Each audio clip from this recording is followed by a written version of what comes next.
Tugiye kwiga ijambo rito cyane, ijambo dusanga muri Petero wa mbere kigabane ca gatanu, aho tubona yuko Petero yari karahanura abakozi b'ishengero, mbere ahanura n'ishengero bwaryo, izina ry'Imana nirihabwe icubahiro.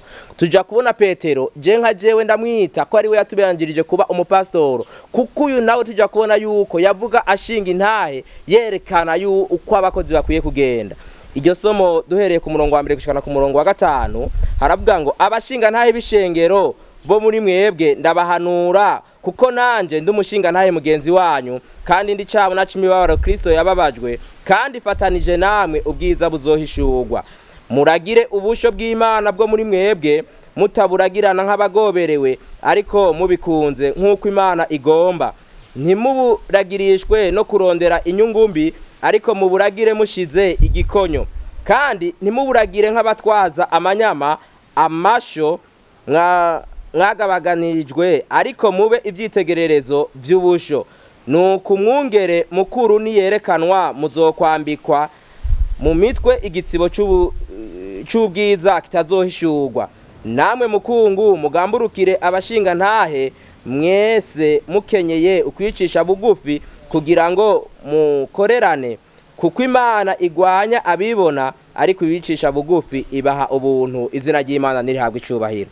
Ego tubona yuko Petero aha yari karahanura abakozi b'ishengero, kandi nawe abereka yuko atabahanura ivyo atazi mu mutima wiwe, abereka yuko adahanura nk'aho umenga n'ibintu yasoromye ahandi, ahubwo ahanura abakozi b'ishengero yerekana ko nawe ubwiwe ari umukozi w'ishengero, kandi kuyu ashingira intahe ivyo yiboneye kuri Kristo, izina ry'Imana rihabwe icubahiro. Aha bibonekana neza ko yari karerekana ko abakozi b'ishengero bagomba kuragira ubusho bw'Imana, bataburagira nk'abagoberewe, bataburagira nk'abagomba kurondera inyungu mbi, nk'uko tubibona ko ubu bamwe muri twebwe bagomba kuragira ubwoko bw'Imana nk'abarondera inyungu mbi. Imana itubabarire. Aha yari karerekana ko tugomba kuburagira, twerekana yuko nubwo twobura ivyo ngaha mw'isi, nubwo twobura icubahiro cyo ngaha mw'isi, ariko hari ubwiza budasanzwe twabikiwe buri mwijuru, izina ry'Imana rihabwe icubahiro. Paulo niwe avuga ngo nkubitana ibifusi nk'udahusha, kuko azi ko ivyo akora abikora azi uwari karakorera uwariwe, izina ry'Imana nirihabwe icubahiro. Rero na Petero yerekana neza yuko buri mukozi w'ishengero, yuko buri mushingantahe w'ishengero, yaba umuzezwa shengero, yaba umupastoro, ku rugero umwe wese, ariko yuko agomba gukorera Imana atarondera inyungu zo mwuno mubiri, kuko uyu mubiri twambaye igihe runaka dushobora kuwakwa, kandi tukawaka tudafise igitsibo c'ubugingo. Rero ni ngombwa duhiganirwe ca gitsibo Paulo yari karavuga, yerekana ko tugomba guhiganwa turondera kuzoshikira ubwiza bwo mwijuru. Hari isomo nkunda cane, isomo Kristo avuga ngo ngiye kubategurira hanyu ho mwijuru. Je ndiyumvira igihe umuntu wo ngaha kw'isi yubatse inzu ingene ayinonosora, kandi ari umuntu w'inyama n'amaraso. Iyumvire rero Kristo ahari mwijuru ariko arategura ikibanza kidasanzwe. Iyumvire Kristo ahangamye mwijuru, kumbura ntituza barabayede, ntitwopfa ko abamarayika, ariko ico tuzi nuko Kristo afise ububasha budasanzwe, ariko arategura ikibanza kidasanzwe, agitegurira abana biwe, agitegurira abazoshobora kuramya bakava mu bugingo bwo mwinosi, maze noneho bagatsinda imitego yose Satani agenda aratega, maze noneho bakitahira mu kibanza kidasanzwe cyo mwijuru. Iyumvire mu gihe buri muntu wese yohushika ikibanza, yuko vyo ari uruhombo kuri twebwe.